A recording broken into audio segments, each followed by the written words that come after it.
I admittedly went on a bit of a PS1 binge at one point, where I spent my time and resources buying useless games and peripherals for the bloody thing. One such game I found was called Bushido Blade. So what is this game, and why do we care? Well, let's switch on the projector and see what we can find.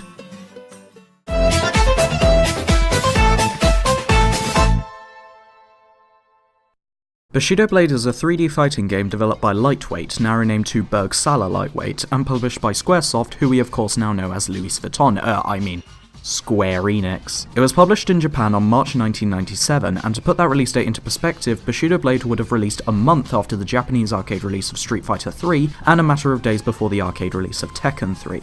I, for example, make kazoos.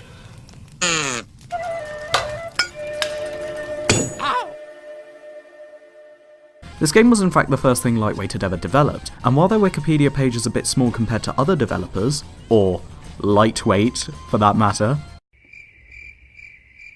they have an average sized track record of games, a large amount of them being fighting games and Hello Kitty, apparently. I seriously need better sources than just Wikipedia. Why am I making this review if you could just look this shit up? I'm also assuming that Bergsala are alive and kicking, considering their website's still up. And they've got a cafe. That's cool, right? But less talk of devs and more talk of games. Let's throw this in and have a jolly old time. So, judging by the menu, this seems like your typical fighting game affair. You have the story mode, you have the versus mode, the training mode, and then you have the additional fluffy stuff that tries to convince you the game was worth the money. We'll head into the story mode to get the hang of the game's lore. I would play the versus mode as it would of course be the main attraction of a fighting game, but to quote Marina Diamandis, it's my problem if I have no friends and feel I want to die. So upon diving into the story mode, we get a selection of characters that look very happy to see me. I think I'll pick this ninja woman. She seems like a competent fighter, so we'll be in safe hands, I guess. And we get different weapons to choose from, so that's pretty cool too. Let's go, Bushido Blade. Well, we got a cutscene, better take notes. So, to summarise the plot, the Meikukan Dojo actually houses a society of assassins,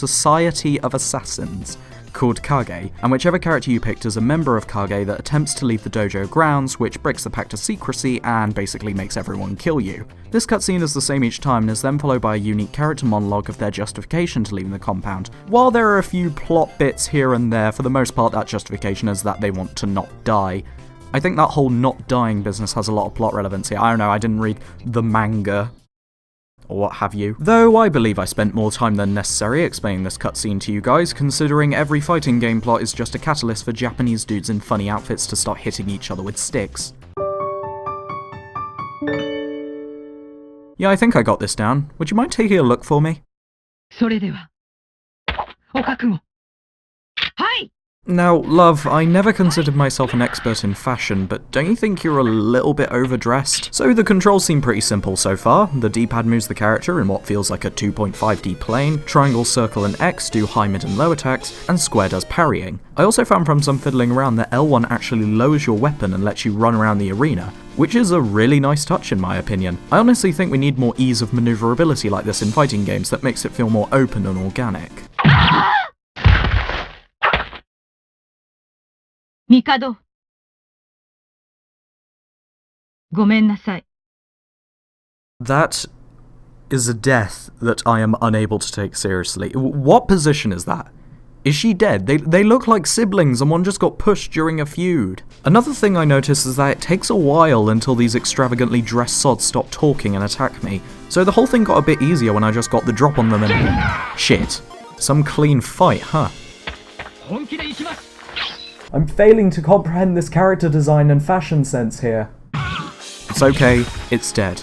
That's what you get for assuming that black and yellow are a good clothing combination without making you look like a bloody taxi. I then noticed from these fights that I was still in the same area, which I found a little bit off.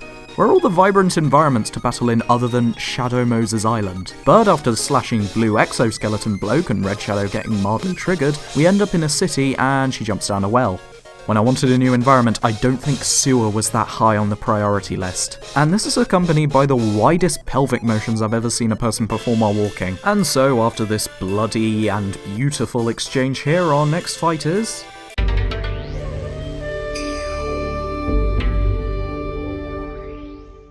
Well, I've had worse endings.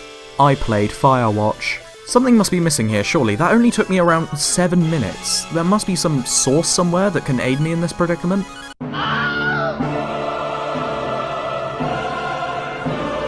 Okay, now, for the sake of this video's overall quality, I'll stop acting like a dumbass. Well, I'm still one regardless, I think that's a bit subjective, but anyway, let me take you through a little history lecture and we can go on to how Bushido Blade's story mode is laid out before us. I just thought this would be a cute little addition. So, for those of you who don't know, the game's title Bushido Blade is based off of the Japanese warrior code Bushido, which translates to the Way of the Warrior. This code was used to detail the morals of the samurai, who by following the code desired to remain honourable until death. You know in Overwatch when that archer dude who makes out with the high noon guy is always banging on about his honour? Yeah, it's kinda like that. Despite being created and developed from as early as 1000 AD, this code was especially prominent from the 1600s to the 1800s, where the Tokugawa shogunate, the last feudal military government of Japan, made some rules of Bushido actual Japanese law. When it comes to following this code, being dishonourable is a fate worse than death.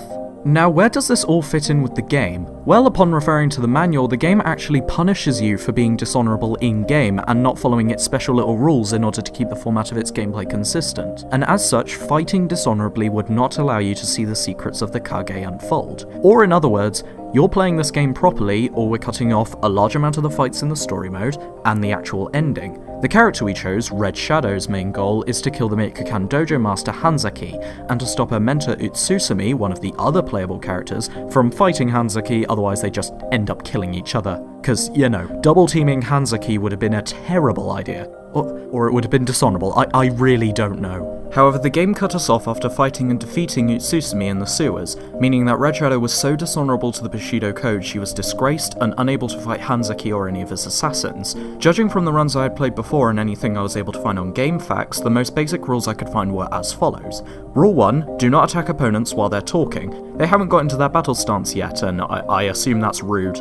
It's a little bit rude. Rule 2, do not attack opponents while they're running or climbing, as this requires them to get out of their battle stance and leaves them vulnerable. And finally, Rule 3, do not continue to attack an opponent while they're dead, you fucking monster. Though I guess it's also because they're out of their battle stance, considering they can't move anymore, because you killed them.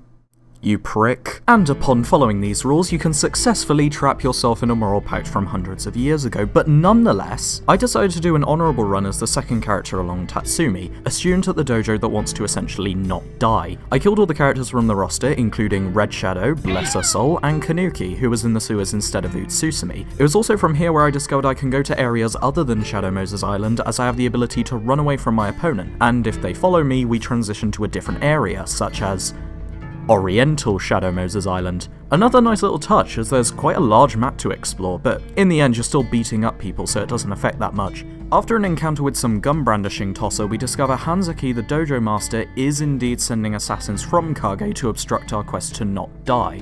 These 10 minutes worth of fights lead to a long speech from Hanzaki, which is all for nothing considering I then stabbed him. Oops. Oh, I did it! And my reward is FMV. Great. And then with this new experience from murdering everyone, Tatsumi walked off and became a murderous prick. The end. Well, I've had worse endings.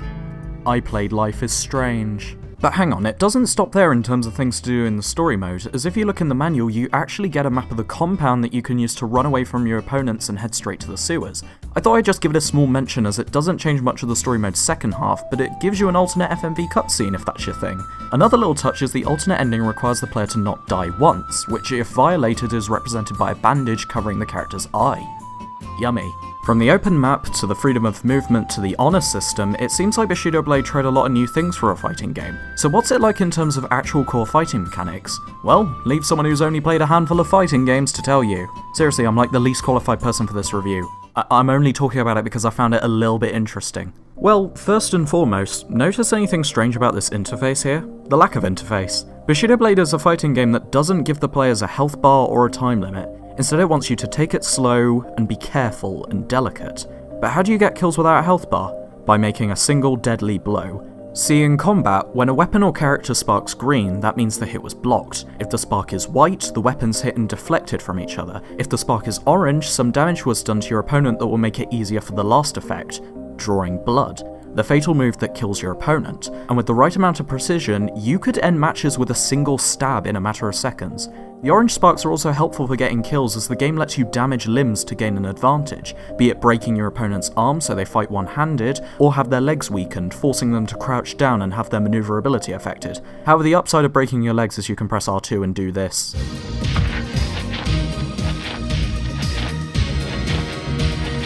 Hell, the game reminds us about the honor system once more by giving us the option to press select when our legs are weakened to surrender and sacrifice ourselves. But in the laughter and chaos of local couch gameplay, I don't think this caused as much of a tonal shift, especially considering all of my friends are assholes who think they can roll away from me forever.